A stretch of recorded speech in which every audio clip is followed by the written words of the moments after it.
Bilasizmi, anchadan beri aytmoqchi bo'lgan, lekin qo'rqayotgan bir gapni bugun sizga aytmoqchiman. Meni yuqumli kasalligim bor.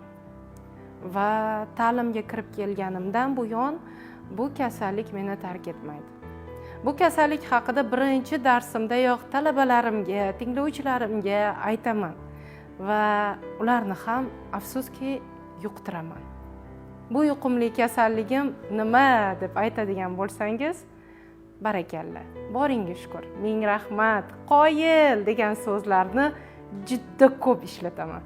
Va meni tinglovchilarim, o'quvchilarimni bu yuqumli kasalligim bilan allaqachon yuqib, kasallantirib, zararlantirib bo'lganman va hozirda talabalarim, tinglovchilarim leksikalarida rahmat, boringizga shukur, ming rahmat, barakalla degan so'zlarni ko'p bora aytishadi.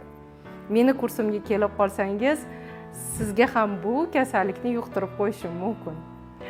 Sizda ham qandaydir yuqumli kasallik bormi?